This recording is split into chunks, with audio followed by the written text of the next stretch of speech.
Hello everyone, कैसे हो सबके सब यार। हाय हाय इंडियन, हाय पोकेमोन। तो रात के यार बहुत लेट हो रखा है। फर्स्ट टाइम हम इतनी देर रात को आए हैं, 1:15 बज रखे हैं। और लाइव आने वाली यार न्यूज़ ही थी कुछ ऐसी। हमारा जितना भी एजुकेशन सिस्टम है जिसे हम जानते हैं पिछले कई दशकों से, वो पूरा का पूरा बदलने वाला है यार। वो पूरा का पूरा बदलने वाला है। न्यू एजुकेशन पॉलिसी आई है हमारी 2020 की। आज तक हम कुछ छोटे से एग्जाम्पल लेके देखते हैं। एक बंदा जो कि यूपीएससी की प्रिपरेशन कर रहा है, ठीक है, बचपन में उसने साइंस स्ट्रीम ली होती थी, इंजीनियरिंग पढ़ी होती थी, इंजीनियरिंग के अंदर सारे आपके प्रोफेशनल टेक्निकल सब्जेक्ट्स होते थे। पर बाद में लास्ट में वो व्यक्ति क्या करता था, मुखर्जी नगर में जाके अपना फिलॉसफी सब्जेक्ट लेके फिर जॉब प्रिपेयर कर रहा है। मतलब एक तरह से जितने भी उसने रिसोर्सेज एक्वायर करे अपने कॉलेज ग्रेजुएशन के दौरान, वो यूज़ नहीं हुए, राइट, या फिर उन्हें कोई और इस्तेमाल कर सकता था। कुछ इस तरह की न्यूज़ कि आज के समय आपका 95% भी एक कम परसेंटेज मानी जाती है। बहुत अच्छे मार्क्स हैं बोर्ड के अंदर, बट फिर भी यूँ देखा जाता है यार 95% में भी आपको टॉप कॉलेजेस नहीं मिलेंगे क्योंकि उनकी कट ऑफ ऊपर निकल जाएंगी। तो ऐसे में एक ऐसे पेरेंट जिनके बच्चों के 87% आए हों, या फिर वही 72% आए हों, या फिर 90% पे भी पेरेंट्स बहुत ज़्यादा दुखी हैं। ये सारी चीज़ें बदलने वाली हैं। हम हमेशा यूँ सोचते थे कि यार हमें हमेशा 3 स्ट्रीमों में क्यों बांटा जाता है कि साइंस, कॉमर्स, आर्ट्स, राइट। अगर मैं आपको बोलूँ 10वीं क्लास से ये सारी चीज़ हटने वाली है। एक फिजिक्स का बच्चा, ठीक है, जिसके पास फिजिक्स सब्जेक्ट है, उसके पास ऑप्शन है कि अब वो साथ में पॉल साइंस पढ़ सके। इस लेवल तक की चीज़ें बदल दी गई हैं। अगर आप एक कॉलेज के बच्चे हो तब भी ये वीडियो आपके लिए, पता है क्यों? क्योंकि एजुकेशन पूरी बदली गई है। मान लो आप डिग्री ले रहे हो और आपकी 4 साल की डिग्री है और आपको फर्स्ट ईयर के बाद ड्यू टू सम रीज़न छोड़ना पड़ रहा है, तो आप फ्यूचर में एक डिफाइंड टाइम के बाद वापस आ सकते हो और आपको फर्स्ट ईयर से कंटिन्यू नहीं करना पड़ेगा, आप सेकंड ईयर से कंटिन्यू कर सकते हो। आप सेकंड ईयर में छोड़ के जा सकते हो, आपको डिप्लोमा की डिग्री मिलेगी। थर्ड ईयर में छोड़ के जाओगे, बैचलर्स डिग्री मिलेगी। फोर्थ ईयर में छोड़ के जाओगे तो प्रॉपर 4 ईयर डिग्री मिलेगी। कुछ इस तरह की मज़ेदार चीज़ें हुई हैं यार। आज एजुकेशन पॉलिसी अभी निकली है कुछ 6-7 घंटे पहले। काफ़ी देर बैठ के मैंने सारे पॉइंट समराइज़ किए हैं। एक आपको ब्रीफ समरी दे दी है इनिशियल 2 मिनट में मैंने। अब डिटेल्स के अंदर मैं जाऊंगा अगले 15 से 20 मिनट में, ठीक है। इनकेस कोई अभी बच्चा लाइव हुआ है, वो 2 मिनट पहले से देखना स्टार्ट करे, ग्रेट। तो अभी तक क्या होता था यार, हमारा जो भी स्कूल सिस्टम होता था उसे हम 2 प्रकार से बांट सकते थे। सबसे पहले यार ये चीज़ें बदलाव क्यों की गई हैं? बदलाव इसलिए की गई हैं क्योंकि यार सबने देखा कि यार जो भी हमारा है ये रटोफाई सिस्टम बन रखा है, राइट। जो इतना अच्छा रट सकता है उसको इतने अच्छे नंबर मिलेंगे। और होता क्या था, वो 12वीं में अच्छे नंबर आ भी गए, आपको एक अच्छा इंजीनियरिंग कॉलेज मिल भी गया, उसके बाद आप प्रिपेयर कर रहे हो सरकारी जॉब की।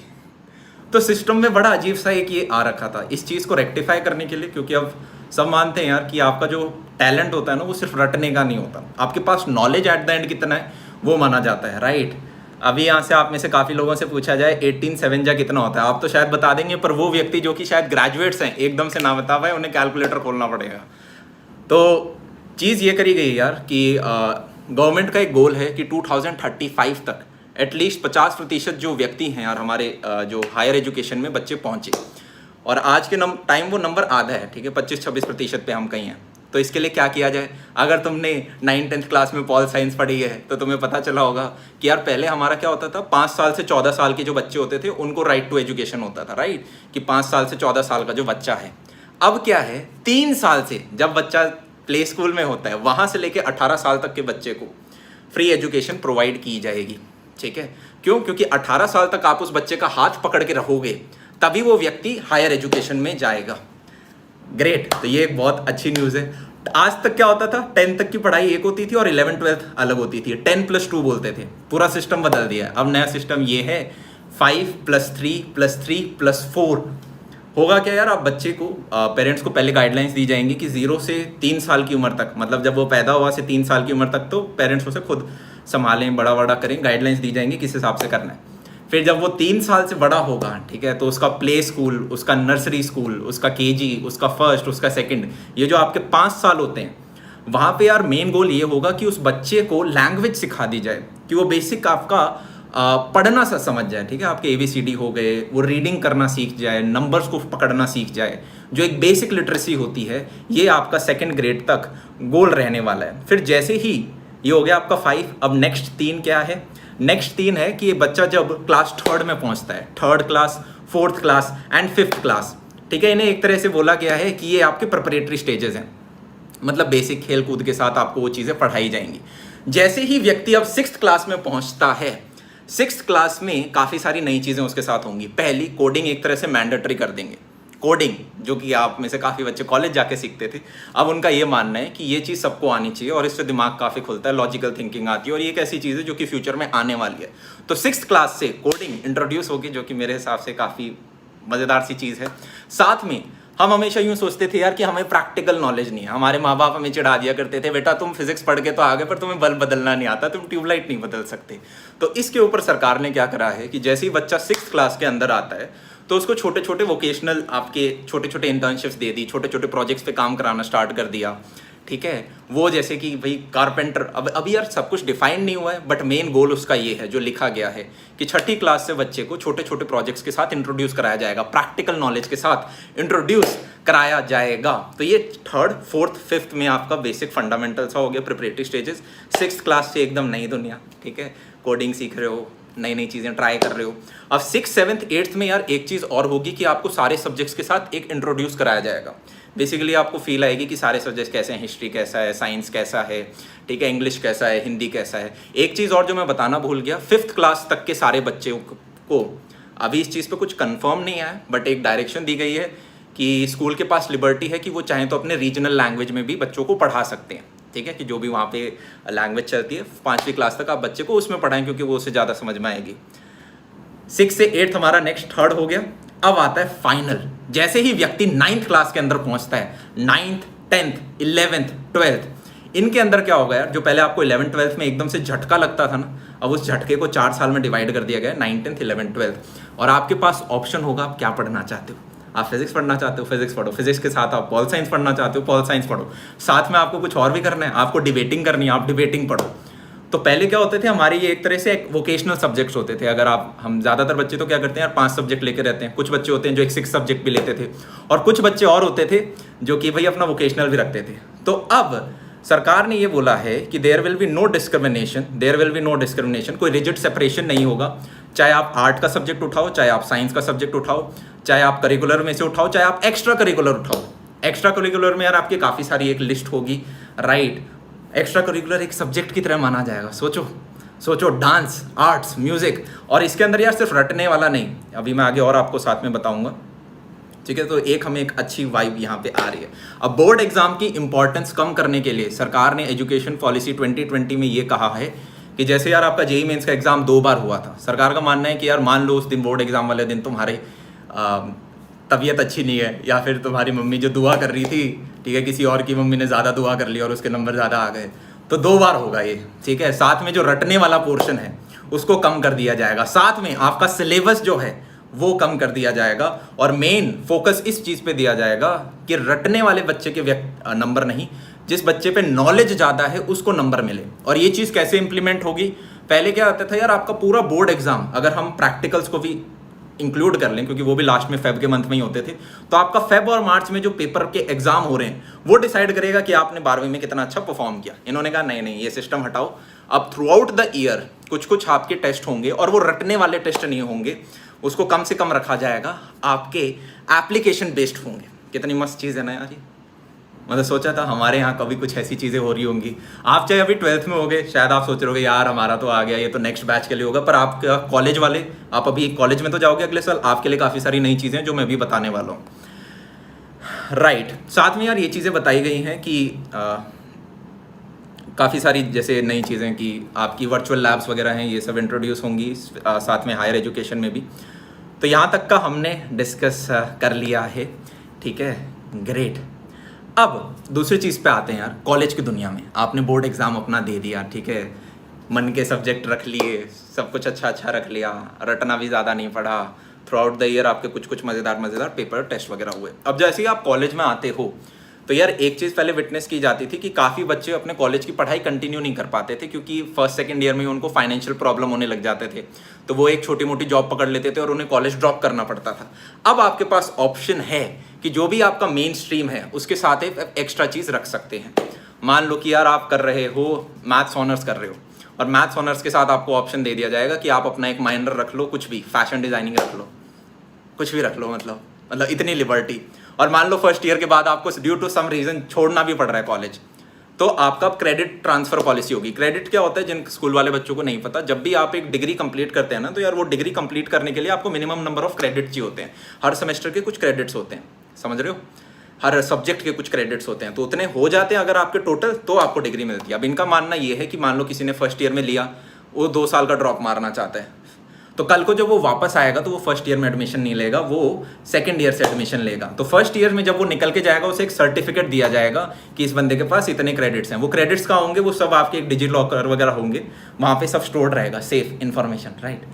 मान लो आप सेकंड ईयर में छोड़ते हो तो आपको डिप्लोमा की डिग्री मिलती है, डिप्लोमा मिलता है, ठीक है, डिप्लोमा की डिग्री नहीं, डिप्लोमा आपको मिलता है, राइट। अगर आप थर्ड ईयर में छोड़ते हो तो आपको क्या मिलेगी, डिग्री मिल जाएगी, बैचलर्स डिग्री। और अगर आप 4 साल बाद छोड़ते हो, भैया 4 साल, मेरी डिग्री में तो 3 साल ही है, 4 साल कहाँ से आ। सरकार ने नई चीज़ इंट्रोड्यूस करी है कि यार आपकी डिग्री 4 ईयर हो तो बेटर है। मान लो काफ़ी व्यक्ति ऐसे होते हैं जिन्हें सिर्फ जॉब लेनी है, जो कि डिग्री सिर्फ इसलिए कर रहे हैं जिससे कि यूपीएससी एग्जाम का फॉर्म भर सकें, क्योंकि उसमें बैचलर्स डिग्री चाहिए। तो सरकार ने कहा है ठीक है, अगर तुम्हें जॉब चाहिए जाओ जॉब कर लो, तुम्हें चौथा साल पढ़ने की जरूरत नहीं है, तुम 3 साल पढ़ो, काम निकालो अपना, दैट्स इट। पर अगर आपका मन है नहीं यार मेरे को तो रिसर्च भी करनी है, तो 4th ईयर जो है यार वो आपका रिसर्च ओरिएंटेड होने वाला है। उस बच्चे को मिलेगी 4 ईयर डिग्री, ठीक है, 4 ईयर डिग्री उस व्यक्ति को मिलेगी। अब 4 ईयर मान लो आपको रिसर्च में और जाना है, तो फिर आपकी पोस्ट ग्रेजुएशन होगी 1 से 2 साल की, राइट। और आपका जो पीएचडी होगा वो 4 साल का होगा। एमफिल को हटा दिया गया, एमफिल को हटा दिया गया। और यार क्या है, काफ़ी पहले आपकी रेगुलेटरी बॉडीज़ हुआ करती थी हायर एजुकेशन के अंदर, और उन सबको अब एक बना दिया गया, ठीक है, उन सबको अब एक बना दिया गया। जैसे आपकी यूजीसी थी, एआईसीटीई थी, एनसीटीई थी, इन सबको अब एचईसीआई के अंदर लाने की कोशिश पराक्रम क्या होता है, कोशिश की जा रही है, ठीक है। हायर एजुकेशन में भी आप अपने सब्जेक्ट मिक्स कर सकते हो। तो ये एक बहुत मतलब ऐसा नहीं लग रहा जैसे 10 साल बाद की चीज़ सुन रहे हैं तो बहुत कुछ अच्छी चीज़ें लाई गई हैं। मैं देख लेता हूँ इनकेस मैं कुछ मिस नहीं कर रहा हूँ। जो आपके इंटरनल असेसमेंट्स हैं उनकी इंपॉर्टेंस को बढ़ाया जाएगा, ठीक है। 2035 तक हमें हायर एजुकेशन में डबल नंबर करना है, ठीक है। एटलीस्ट 50% जो व्यक्ति हो हमारे, उनको हायर एजुकेशन यहाँ पे मिल रही हो। जो सिर्फ जॉब ओरिएंटेड अपनी कॉलेज डिग्री कर रहे हैं उनके लिए 3 साल काफ़ी हैं, चौथा साल उनके लिए होगा जो कि रिसर्च में आगे और जाना चाहते हैं, ठीक है, ग्रेट। साथ में यार काफ़ी लोग क्या है, हमारे इंडिया में रिसर्च को इतना ज़्यादा नहीं किया जाता था। जैसे मैं भी यार सरकारी कॉलेज में पढ़े हम, ठीक है, बहुत अच्छा सरकारी कॉलेज माना जाता है। और ऑल ओवर इंडिया चाहे आपकी एनआईटीज़ हो गई या अगर आप कुछ आईआईटीज़ को छोड़ दो, राइट, या कुछ ट्रिपल आईआईटीज़ को छोड़ दो, रिसर्च के नाम पे कुछ नहीं है, लिटरली कुछ नहीं है। आप कितने ही अच्छे नंबर ले आओ, आप कितने ही अच्छे सरकारी कॉलेज में चले जाओ, रिसर्च के नाम पे हमारे देश में ज़्यादा नहीं है, जो मेरा पर्सनल एक्सपीरियंस रहा है या मेरे क्लासमेट्स का रहा है। तो ऐसे में क्या होता है यार, इनोवेशन चाहिए, और उस इनोवेशन को प्रमोट करने के लिए क्लास 6th में इन्होंने कोडिंग ऐड करी है, ठीक है। बच्चा वैसा सोचना स्टार्ट करे, और जब आप कॉलेज में पहुंचते हो, ठीक है, और आप रिसर्च ओरिएंटेड हो, तो यार आपका एक नेशनल रिसर्च फाउंडेशन को स्थापित किया गया है जो कि फंडिंग करेगी। किन की? सिर्फ साइंस वालों की नहीं, सोशल साइंस वाले बच्चों की भी फंडिंग हो रही होगी, ठीक है। तो अगर आपको किसी रिसर्च प्रोजेक्ट पे काम करना है, अब आपको फंडिंग मिल सकती है, ग्रेट। प्राइवेट कॉलेजेस से दुखी थे कि यार इनकी फीस बहुत होती है, उनके ऊपर कैप लगाई जाएगी, मनचाही फीस वो नहीं रख सकते, उनके ऊपर कैप लगाई जाएगी सरकार का। यार ये देखो, ये होता क्या है कि यार अगर आपको आज के दिन हमारे उतने प्रतिशत बच्चे हायर एजुकेशन में नहीं है, अगर हम 2035 तक इस नंबर को डबल करना चाहते हैं 50%, तो सरकार के साथ साथ आपको प्राइवेट सेक्टर्स चाहिए, राइट, उनका कोऑपरेशन चाहिए। पर हमें ये भी समझना पड़ेगा कि वो अपनी मनचाही फीस यहाँ पे ना लगा रहे हों, उनके ऊपर कैप लगाई जाएंगी। साथ में सरकार का यार एक और दिया गया था कि काफ़ी आपके कोचिंग इंस्टीट्यूट्स होते हैं जहाँ पे अब तो क्या है कि ऑनलाइन आ गया, पेटीएम, फ़ोनपे, गूगल पे वगैरह। पुराने ज़माने में क्या होता था, बड़े बड़े कोचिंग इंस्टीट्यूट्स कैश में पेमेंट लेते थे। कैश में पेमेंट क्यों लेते थे? क्योंकि उसका टैक्स नहीं देना पड़ता, आप छुपा सकते हो, ब्लैक मनी हो जाता है। आपके पास मान लो 1000 बच्चे पढ़ रहे हैं जिन्होंने कुछ फीस दी, आप बोलोगे मेरे पास तो 100 बच्चे ही पढ़ते हैं, और 900 बच्चों का आप टैक्स नहीं दोगे, राइट। तो आज के दिन ऑलरेडी ये काफ़ी चीज़ ठीक हो गई, पर काफ़ी जगह आज के दिन भी कैश में पेमेंट ली जाती है। इस चीज़ के ऊपर पॉलिसी के अंदर चेंजेस बताए गए थे, पर वो यार इंट्रोड्यूस नहीं हुए आज के दिन, ठीक है, वो ये इम्प्लीमेंट नहीं हो पाया। बट डेफिनेटली आप अवेयर हो, आप अपने पैसे दो ही मत कैश में, ठीक है यार। अब इतने अवेयर हम भी हो गए हैं इंटरनेट की वजह से, ठीक है। तो जो भी आप अपनी पेमेंट देते हो आपके लिए भी अच्छी बात है, आपके पास एक लेजिट पेपर होता है। कैश की जगह हमेशा प्रेफर करो कि आपकी ऑनलाइन पेमेंट हो, स्पेशली जब बड़ा अमाउंट हो। और वैसे अब तो सरकार ने पॉलिसीज़ भी ऐसी बना दी कि आप ज़्यादा कैश दे ही नहीं सकते, निकाल ही नहीं सकते, ग्रेट। एक चीज़ और बताना भूल गया, अगर आप 9th से 12th क्लास के बच्चे थे तो आपका सिलेबस कम होगा, राइट, ये मैं बता चुका था। साथ में रटने से ज़्यादा की कॉन्सेप्ट, आइडियाज़, इन सब पे होगा। पेपर जो होगा वो सिर्फ डिस्क्रिप्टिव नहीं होगा, ऑब्जेक्टिव भी होगा। सिर्फ डिस्क्रिप्टिव नहीं होगा, ऑब्जेक्टिव भी होगा। बोर्ड एग्जाम देख रहे थे ना, इन्होंने पहले कुछ कुछ क्वेश्चन इंट्रोड्यूस करे, अब लगता है आने वाले समय में इसको ये बढ़ाने वाले हैं, इसकी मात्रा। आपके हायर एजुकेशन के अंदर यार काफ़ी जगह क्या होता था कि आपकी रीजनल लैंग्वेजेस है, मान लो तमिलनाडु हो गया, ठीक है, या वहाँ पे हर बच्चा इंग्लिश में नहीं पढ़ता। राजस्थान के अंदर भी काफ़ी बच्चे हैं जो कि हिंदी के अंदर आज के दिन पढ़ रहे हैं, राइट। ऐसा नहीं कि हर जगह इंग्लिश ही चल रही है। तो ऐसे में आपकी जो 8 लैंग्वेजेस हैं उनका जो कंटेंट है, ई कंटेंट प्रोवाइड किया जाएगा, ठीक है, जिससे कि आप अपने घर में बैठ के उस चीज़ को एक्सेस कर सको। ग्रेट। तो कैसा लगा ये सारी चीज़ें यार, ये सारे अपडेट्स आपको कैसे लगे? मैं एक सेकंड चेक कर लेता हूँ। कॉलेजेस के अंदर वर्चुअल लैब्स को इंट्रोड्यूस किया जाएगा। काफ़ी आईआईटीज़ ने ये चीज़ कर दी है क्या कि यार सब कॉलेजेस लैब्स नहीं बना सकते, तो ऐसे में वो कॉलेजेस, ठीक है, जिनके पास सारे इक्विपमेंट्स, टूल्स वगैरह हैं, वो वर्चुअल लैब्स बनाएंगे, जिससे कि बाकी बच्चे भी आके वहाँ पे नॉलेज को ग्रैब कर सकें। इंटर्नशिप, ठीक है, आपकी ऑन हैंड जो नॉलेज होती है आप इंप्लीमेंट कर रहे हो। ऐसा नहीं कि करंट इलेक्ट्रिसिटी क्लास 12th में पढ़ लिया और बल्ब लगाना हमें आता नहीं, ठीक है। ऐसा नहीं कि ट्रांसफार्मर पढ़ के बैठे हैं और पता है नहीं कि ये असली में इंप्लीमेंट कैसे होता है। होता क्या है कि यार हम पेपर के दौरान तो हमें पता चल जाता है क्योंकि रटते हैं, पर उसके बाद तो बस इतने ही समाचार थे आज के लिए। काफ़ी बढ़िया समाचार थे। और बताओ आप सब कैसे हो यार? ठीक है, मेरे को तो बहुत अच्छा लगा। मुझे कमेंट सेक्शन में बताओ अगर तुम्हें ये बढ़िया लगा, ठीक है, एंड अपने पेरेंट्स के साथ शेयर करो। होता क्या था कि यार रटने वाली चीज़ हट रही है, इससे अच्छी और कोई चीज़ नहीं हो सकती। और कॉलेज के अंदर आपको इतनी लिबर्टी मिल रही है, स्कूल के अंदर आपको इतनी लिबर्टी मिल रही है कि एक बच्चे का मन है, मान लो मुझे डिबेटिंग करनी है, हो क्या रहा है यार, आपको रियल लाइफ में देखना पड़ेगा कि कितने व्यक्ति हैं जो कि उस क्लास 12th के करंट इलेक्ट्रिसिटी चैप्टर से जॉब पकड़ रहे हैं। या तो भाई कॉलेज के जो प्रोफेसर हैं जो फिजिक्स पढ़ाते हैं उनकी जॉब लग रही है, या स्कूल में जो फिजिक्स के टीचर हैं उनकी लग रही है, या जो रिसर्च के अंदर आगे जा रहे हैं उनकी लग रही है, राइट।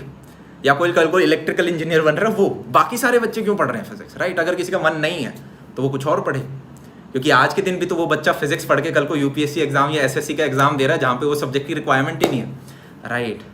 तो बहुत बढ़िया लगा यार, काफ़ी खुश हैं। अब देखते हैं जितना ये पेजेस के ऊपर लग रहे हैं ये कि अच्छे अच्छे पॉइंट्स, काश इम्प्लीमेंटेशन भी इनका उतना ही अच्छा हो। और एक और कि 4.4% यार आपका टोटल जीडीपी का एजुकेशन पे खर्च किया जाता था, अब 6% तक करने की कोशिश रहेगी, जिससे कि हम हायर एजुकेशन में जा सकें। मिड डे मील के ऊपर यार एज सच मैंने ढूंढने की कोशिश करी, पहले 5 से 14 साल वालों को मिलता था, अब क्योंकि एजुकेशन भी 3 से 18 कर रहे हैं तो most probably mid day meal भी आपका 3 से 18 सबको मिलेगा। Great, that's it. JEE mains इस साल मत डरो यार, इस साल जो चीज़ें चल रही हैं वो वैसे ही चलेंगी। जेई मेंस यार दोबारा एनटीए के ऊपर ही छोड़ा गया है, वो किस हिसाब से रखना चाहते हैं। बस एक गाइडलाइन दी गई है कि कॉमन एंट्रेंस एग्जाम हो किसी पर्टिकुलर एग्जाम के लिए, वो ऑलरेडी है हमारा, राइट। तो एनटीए का भी खुला हाथ है उस चीज़ के ऊपर, तो ऐसे ही हो रहा होगा नेक्स्ट ईयर भी मोस्ट प्रोबेबली। जेई मेंस में मेरे हिसाब से ज़्यादा फर्क नहीं पड़ेगा, तुम्हें दोबारा घिसाई करनी पड़ेगी, कोचिंग इंस्टीट्यूट जाना पड़ेगा और मतलब पढ़ना पड़ेगा दबा के। बोर्ड एग्जाम में आपको डेफिनेटली काफ़ी फ्री हैंड मिल गया है, राइट।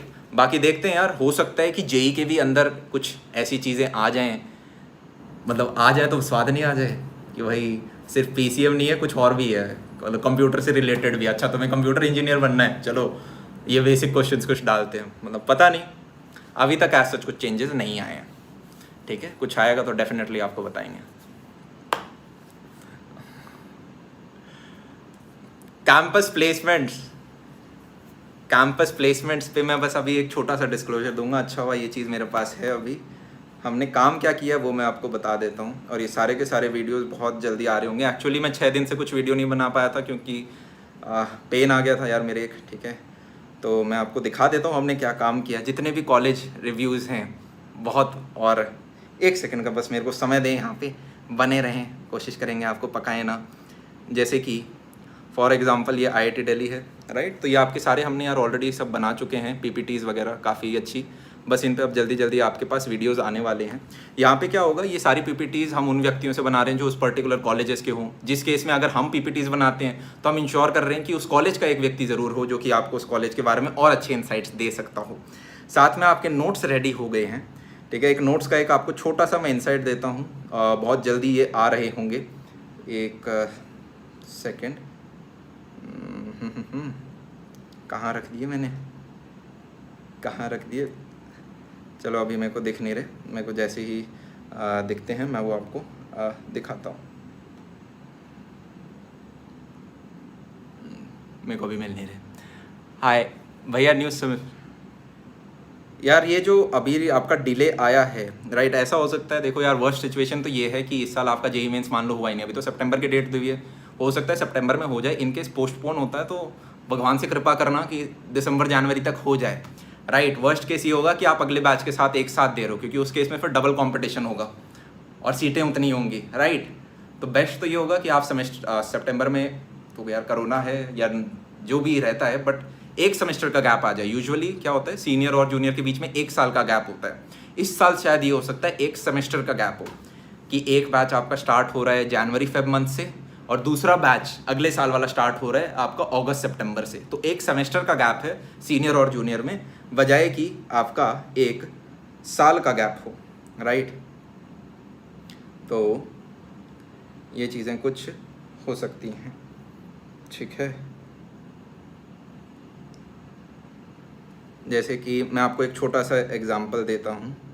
हाँ, मिल गए फाइनली मुझे नोट्स, इतनी देर एक्चुअली खो जाते हैं इसमें। तो ये जैसे एप्लीकेशन ऑफ इंटीग्रल्स, राइट, हम कुछ इस प्रकार के नोट्स बना रहे हैं कि आपको यार वो बुक बन रही है, प्रॉपर बुक। जैसे अगर आप देखोगे इसे, ये आपके प्रॉपर नोट्स हैं, हैंड रिटन नोट्स, ठीक है।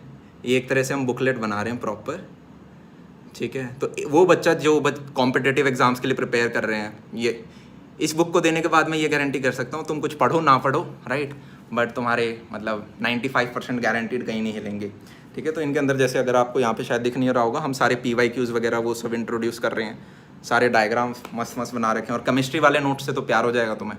केमिस्ट्री के नोट्स तो ऐसे हैं कि आपके पिछले 10-15 साल में जितने भी PYQs हैं सारे के सारे नोट्स के अंदर हैं, सारे के सारे PYQs आपके नोट्स के अंदर हैं।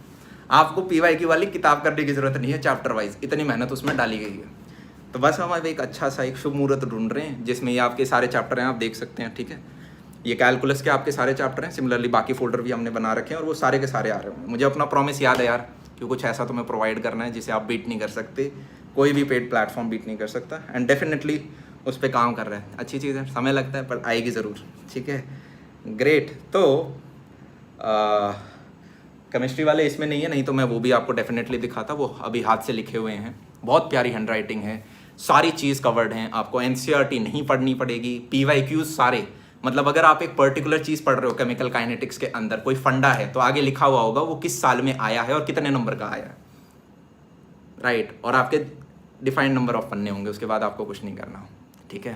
तो ये कुछ मज़ेदार चीज़ें थी, बहुत बढ़िया लगा। रात को पहली बार इतनी लेट यार लाइव आ रहे हैं और करीबन 9.6 थाउजेंड बच्चे लाइव हैं, ठीक है। अब मुझे यार ये तो नहीं पता तुम में से लाइक कितनों ने दबाया है, 4,500 बच्चों ने, बस इतना ही। मैं नाराज़ हो, प्रेम नहीं है यार, देर और लाइक्स चाहिए, और लाइक्स चाहिए। वो एक टीचर है, अगर आपने देखा हो, जो कि लाइक्स तुमने अगर वो मीम देखा हो, भाई साहब 1500 लाइक्स बढ़ गए, ओ तेरी, ये रिकॉर्ड बन गया मेरा पर्सनल रिकॉर्ड, इतनी तेज लाइक्स बढ़ने का।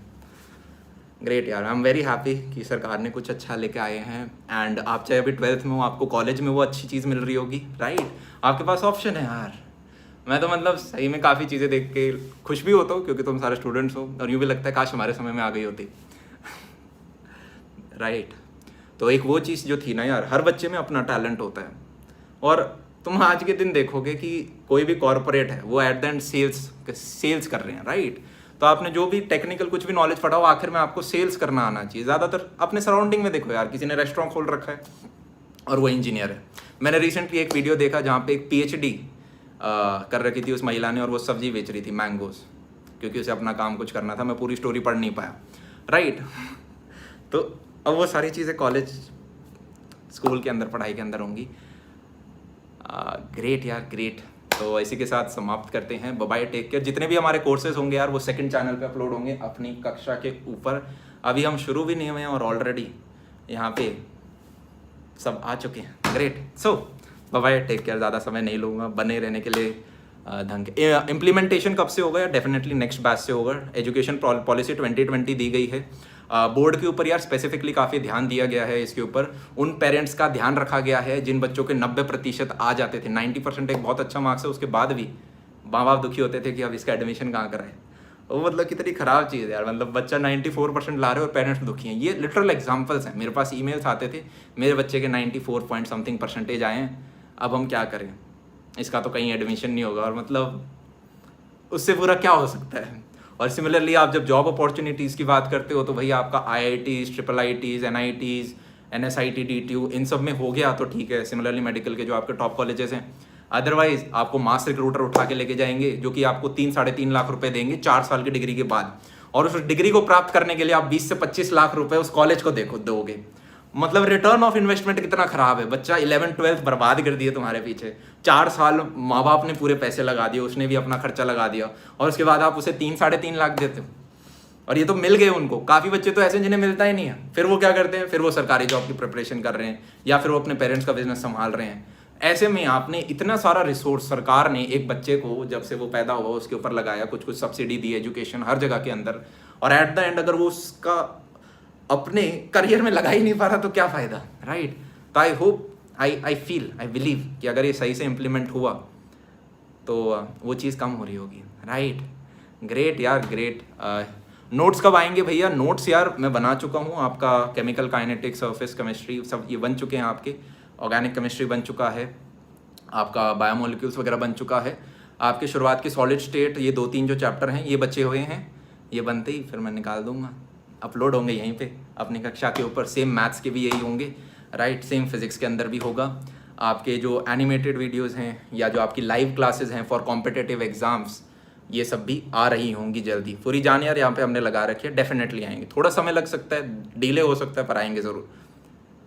हाय SH1BZACW, बहुत बहुत बहुत ही अद्भुत नाम तुम्हारा, ठीक है। Great great great. JER अभी एज सच ऐसा ही है। इस साल जो बच्चे दे रहे हैं उनके लिए ये चेंजेस नहीं है, ठीक है। अपना पढ़ते रहो। ये बेसिकली 2020 पॉलिसी है, अभी इम्प्लीमेंट होएगी तो अगले साल तो लगी जाएगा नया बैच में, ठीक है। ग्रेट। अभी इम्प्लीमेंटेशन कैसे होगा उस चीज़ पे अभी अपडेट्स आएंगे, पर ये चीज़ आ चुकी है, which is good. Next video कब आएगी, कोशिश करते हैं कल निकालने की, ठीक है। बाय बाय, टेक केयर, सी या, have a good day. And भाई फोड़ो, डू समथिंग कि रात को नींद अच्छी आए। कुछ ऐसा करो कि यार कल को मुड़ के देखें तो लगे यार बंदा मस्त था, क्या मस्त जिंदगी इसने बताई।